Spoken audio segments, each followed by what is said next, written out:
बात करेंगे पंचायत प्रतिनिधियों के पावर प्लान को लेकर। जी हां, बिहार में पंचायत प्रतिनिधियों को सेवा विस्तार तो नहीं दिया गया, लेकिन नीतीश सरकार ने पंचायती राज कानून में संशोधन करके उनको अधिकार देने का फैसला जरूर लिया है। नीतीश कैबिनेट की मंगलवार को अहम बैठक हुई है और जिसके बाद पंचायत प्रतिनिधियों को इसके बारे में ये बड़ा फैसला लिया गया और पंचायत चुनाव नहीं होने की हालत में पंचायत, ग्राम कचहरी, पंचायत समिति और जिला परिषद में परामर्शी समिति का गठन किया जाएगा। बिहार में 15 जून को पंचायत प्रतिनिधियों का जो कार्यकाल है वो समाप्त हो रहा है, लेकिन कोरोना संक्रमण और ईवीएम विवाद के चलते मार्च अप्रैल में होने वाला पंचायत चुनाव टाल दिया गया है। चुनाव नहीं होने की हालत में सरकार के बीच का रास्ता निकाला है। राज्य सरकार पंचायती राज अधिनियम 2006 में संशोधन कर परामर्शी समिति का गठन करेगी और इसमें अधिकारियों और वर्तमान पंचायत प्रतिनिधियों को शामिल किया जाएगा। जब तक अगला चुनाव नहीं होगा तब तक परामर्शी समिति को ही कामकाज के संचालन की शक्ति दी जाएगी। तो चुनाव नहीं होने पर सरकार ने ये बीच का रास्ता निकाल लिया है। हालांकि आपको ये भी बता दें कि 15 जून को खत्म होगा पंचायत प्रतिनिधियों का कार्यकाल, जिसके बाद परामर्शी समिति का जो गठन है वो इस पूरे मसले पर चर्चा करेगी, मंथन किया जाएगा। तो पंचायती राज अधिनियम 2006 में संशोधन किया गया है, तो परामर्शी समिति का गठन कर दिया जाएगा। एक परामर्शी समिति का गठन किया जाएगा। सभी पंचायतों में ग्राम पंचायत का जो ग्राम कचहरी है, पंचायत समिति का जो ब्लॉक स्तर पर बैठक होती है उसमें, और जिला परिषद जो जिला में होता है, इसमें एक समिति का गठन किया जाएगा। परामर्शी समिति का गठन होगा जिसके माध्यम से विकास के कार्यों को किया जाएगा। कहीं भी कोई दिक्कत नहीं होगा। पंचायत प्रतिनिधियों को कानून में संशोधन के जरिए पावर दिए जाने के सरकार के फैसले का जहां सत्ता पक्ष के लोगों ने स्वागत किया, वहीं विपक्ष इस मामले को लेकर सरकार पर हमलावर है। बिहार सरकार के द्वारा पंचायत चुनाव को लेकर लिए गए निर्णय का बिहार का जन जन स्वागत करता है।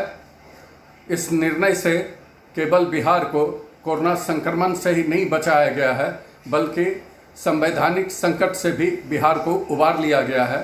पंचायत परामर्शी समिति बनाकर जहां पंचायत के जनप्रतिनिधि भी होंगे, वहीं प्रशासनिक के लोग भी होंगे। दोनों के समन्वय से बिहार के विकास को आगे बढ़ाया जाएगा। ये स्वागत योग्य कदम है। माननीय मुख्यमंत्री श्री बिहार प्रदेश नीतीश कुमार जी विकास के जनक हैं, बिहार के विकास के जनक हैं।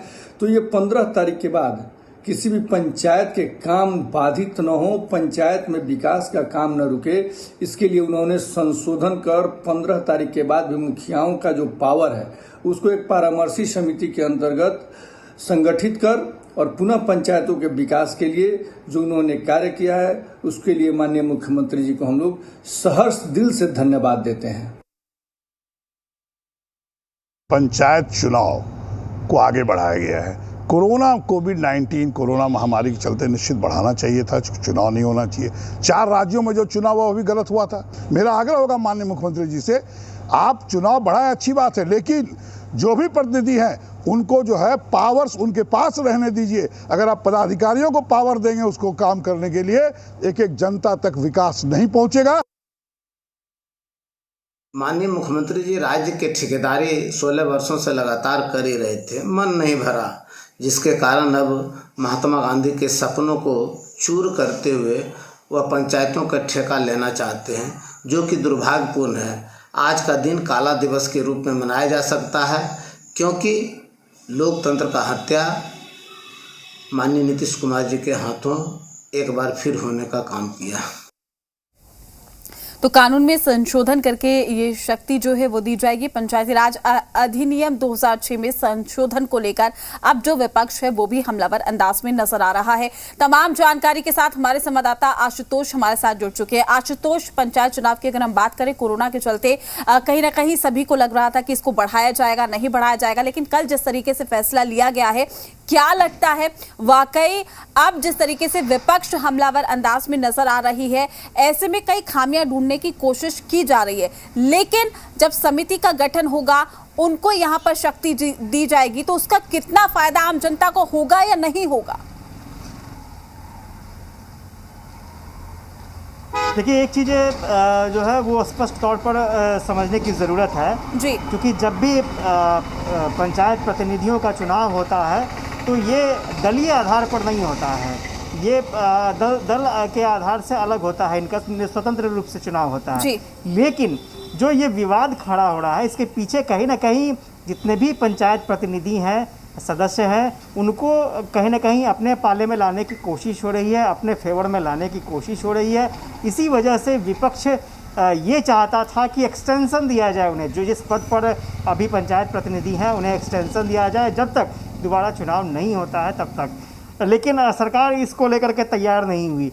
सरकार को ये लगता है कि जो काम चल रहे हैं उसमें अगर एक समिति बना दी जाए, परामर्श समिति का जिक्र आया है, परामर्श समिति में पंचायत प्रतिनिधि के सदस्य भी होंगे और सरकार के भी सदस्य होंगे, यानी अधिकारी भी होंगे। तो ऐसे में स्वतंत्र रूप से कोई पंचायत प्रतिनिधि अपना फैसला ले सकेगा ये कहना मुश्किल है। जब तक समिति में प्रस्ताव पास नहीं होगा तब तक कोई भी प्रतिनिधि अपना फैसला या अपनी इच्छा से काम नहीं करवा सकेगा। तो पंचायत प्रतिनिधियों के सामने ये सबसे बड़ी चुनौती है और ये परेशानी भी है। लेकिन इसके पीछे पॉलिटिकल एजेंडा भी है। जिस तरह से विपक्ष या फिर रूलिंग पार्टी अपने मामलों में अपने दबों पर अड़ी है और विपक्ष खास तौर से इस मामलों को हाईलाइट कर रहा है, इस मामले को, उसके पीछे साफ वजह है कि जितने भी पंचायत प्रतिनिधि हैं उनको अपने पाले में लाने की कोशिश है। आपको याद होगा कि पिछले दिनों सुशील मोदी ने भी और बीजेपी के कई बड़े नेताओं ने कहा था कि ठीक है, प्रत्यक्ष रूप से चुनाव नहीं हो रहे हैं, लेकिन पार्टी ये कोशिश करेगी कि जो भी उनके समर्थित सदस्य खड़े होंगे चुनाव में उनको पूरा सपोर्ट किया जाएगा, पार्टी की तरफ से पूरा समर्थन दिया जाएगा। तो स्वाभाविक तौर पर खेमेबाजी और लामबंदी कह सकते हैं शुरू हो चुकी है। अब सवाल ये उठ रहा है कि पंचायत प्रतिनिधि इस फैसले को कैसे देखते हैं, क्योंकि स्वाभाविक तौर पर वो लोग खुश नहीं होंगे। वो लोग चाहते थे कि एक्सटेंशन मिले और आपने देखा होगा कि जीतन राम मांझी ने भी ये मांग की थी। लेकिन फिलहाल समिति का गठन होगा और समिति में कौन कौन लोग होंगे फिलहाल अभी फैसला नहीं हो पाया है, जल्द ही इस बात का खुलासा भी हो जाएगा। जी बिल्कुल आशुतोष, देखिए यहाँ पर दो बातें काफी अहम हो जाती है। जैसे कि आप बता रहे हैं कि कहीं ना कहीं पॉलिटिकल एजेंडा को साधने की यहाँ पर कोशिश हो रही है, लेकिन अगर हम दूसरी बात का जिक्र करें तो क्या वाकई अब कम्युनिकेशन गैप आ जाएगा? आशुतोष नहीं, बिल्कुल नहीं, ऐसा नहीं दिख रहा है। मैंने पहले भी कहा कि ऐसा बिल्कुल नहीं दिख रहा है, क्योंकि ये बात ज़रूर होती थी कि पहले पंचायत प्रतिनिधि स्वतंत्र रूप से अपना फैसला ले सकते थे, लेकिन अब की परिस्थितियों में वो स्वतंत्र रूप से फैसला नहीं ले पाएंगे क्योंकि 16 जून के बाद उनका कार्यकाल स्वतः समाप्त माना जाएगा। अब जो भी फैसले लिए जाएंगे वो सबकी सहमति से, यानी समिति के सहमति से लिए जाएंगे। तो स्वाभाविक तौर पर एक पाबंदी उनके साथ लग चुकी है। लेकिन बड़ा सवाल है ये है कि ठीक है, उनका कार्यकाल खत्म हो चुका है, खत्म कर दिया जाएगा, लेकिन जो भी डेवलपमेंट से जुड़े काम होने चाहिए वो किसी भी स्तर पर न रुके, इसका ख्याल रखा जाना चाहिए। लेकिन आशुतोष, यहाँ पर प्रतिनिधियों पर थोड़ा सा प्रेशर बनता हुआ नजर आएगा, थोड़ा सा प्रेशर बनता हुआ नजर आएगा।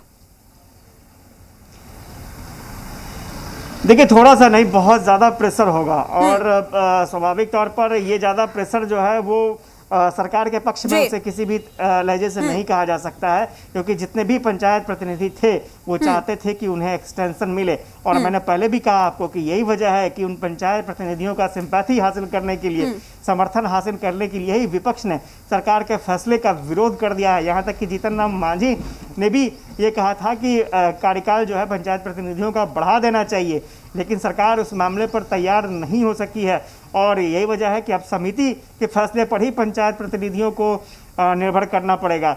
जो खास तौर से अगर कहें उनके लहजे से, पंचायत प्रतिनिधियों के लहजे से, तो वो स्वतंत्र रूप से काम नहीं कर पाएंगे और हो सकता है उनके मन मुताबिक काम ना हो। आशुतोष, क्या संशोधन कर देने से, बदलाव कर देने से डेवलपमेंट की जो प्रक्रिया है वो सुचारू रूप से चल पाएगी, या फिर यहाँ पर भी थोड़ा सा जो एरर है यानी कि जो दरारें हैं वो देखने को मिलेगी? क्योंकि फैसला इसी के मद्देनजर लिया गया है कि जो विकास कार्य है वो बाधित ना हो, वो ना रुके।